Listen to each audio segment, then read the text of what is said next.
Majapahit menghadapi pemberontakan dari para pahlawan-pahlawannya sendiri yang sekaligus pendiri kerajaan Majapahit.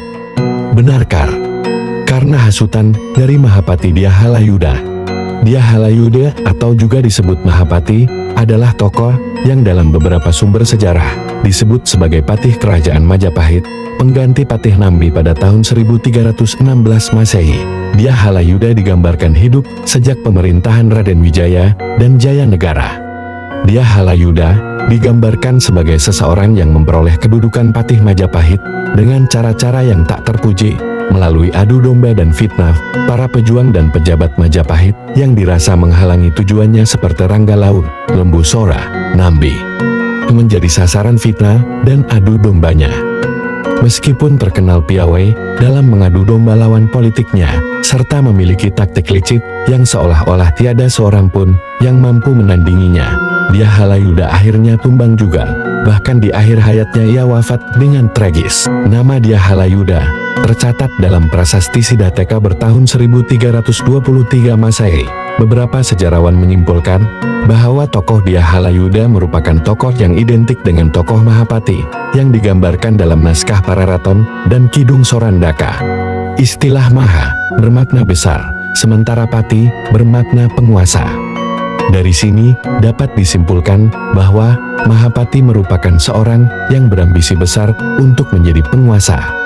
Karenanya nama Mahapati bukanlah nama asli, melainkan nama julukan yang dituliskan pada serat Pararaton maupun Kidung Sorandaka untuk menggambarkan watak Dyahalayuda yang ambisius dan licik. Jika merujuk pada Prasasti Siddhateka, Dyahalayuda digambarkan sebagai orang yang berasal dari keluarga bangsawan. Dari itulah sejarawan menduga bahwa munculnya dendam Halayuda pada para pejuang Majapahit, seperti Ranggalawe, Lembu Sora, dan Nambi, dilatar belakangi oleh iri hati. Dyahalayuda merasa lebih tinggi derajat kebangsawanannya daripada Ranggalawe, Lembu Sora, dan Nambi, akan tetapi justru raja menganugerahi jabatan yang lebih tinggi pada ketiganya. Dyahalayuda untuk menggapai ambisinya menjadi Mahapatih Mangkubumi, mula-mula dilakukannya dengan menghasut Ranggalawe agar menentang pengangkatan Nambi menjadi patih. Sebaliknya ia juga menghasut Nambi agar menghukum kelancangan Ranggalawe. Akibat adu domba tersebut, perang saudara meletus. Dalam perang tersebut Ranggalawe terbunuh di Sungai Tambak Beras. Tewas oleh Kebo Anabran, kelak karena tidak tega melihat Ranggalawe yang keponakannya, Lembu Sora yang merupakan paman dari Ranggalawe, turun melerai dan membuat Kebo Anabrang terbunuh di Sungai Tambak Beras juga. Pada tahun 1300 Masehi, Dyahalayuda kembali melancarkan hasutan. Kali ini ia menghasut Mahisa Taruna putra Kebo Anabrang agar menuntut pengadilan untuk Lembu Sora yang telah membunuh ayahnya. Namun, karena Raja Majapahit Sang Nararya Dyahwijaya menganggap Lembu Sora sangat berjasa bagi Majapahit, Lembu Sora hanya dihukum buang. Setelah itu, Dyahalayuda rupanya ganti menghasut Lembu Sora agar meminta hukuman yang lebih layak bagi seorang pejuang. Hukum buang bagi seorang pejuang adalah penghinaan. Oleh karena itu Lembu Sora yang sudah dihukum mendatangi keraton Majapahit menuntut hukuman mati. Akan tetapi di halaman istana Lembu Sora dihadang pengawal istana karena berani menerobos istana. Karena laporan hasutan Dyahalayuda pada Nambi dan Raja Majapahit Dyahwijaya bahwa kedatangan Lembu Sora untuk memberontak, maka terjadilah perang di halaman benteng Majapahit antara Lembu Sora dengan pasukan Majapahit yang mengepungnya. Dan pada peristiwa tersebut Lembu Sora tewas. Pada tahun 1316 Masehi, Dyahalayuda kembali melancarkan aksi licik dan hasutan ketiga. Dyahalayuda mengadu domba Nambi dengan Raja Majapahit yang saat itu telah dijabat Jaya Negara sebagai Raja Majapahit kedua. Sang Patih Nambi sedang berduka karena pranaraja ayahnya yang tinggal di Lumajang wafat.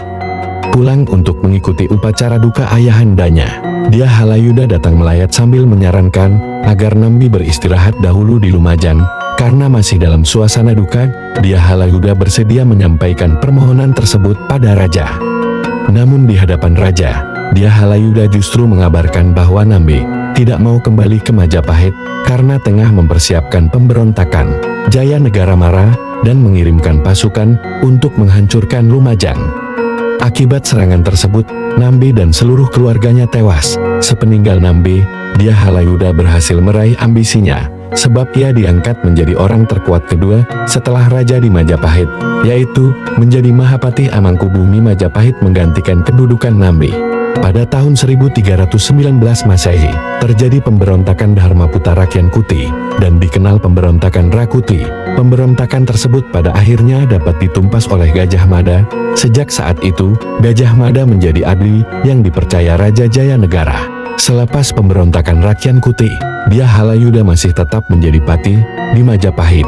Akan tetapi dia Halayuda rupanya kurang didengar raja, karena Raja Jayanegara mengetahui bahwa dalang dari kerusuhan di Majapahit termasuk peristiwa Ranggalau, Nambi, Lembu Sora hingga pemberontakan Rakuti. Dalangnya adalah dia Halayuda sendiri. Retaknya hubungan dia Halayuda dengan Jayanegara menjadi akhir dari riwayat hidup dia Halayuda, sebab ia akhirnya dibunuh dengan cara dicincang-cincang di tengah hutan, selayaknya babi hutan oleh Bayangkara Majapahit.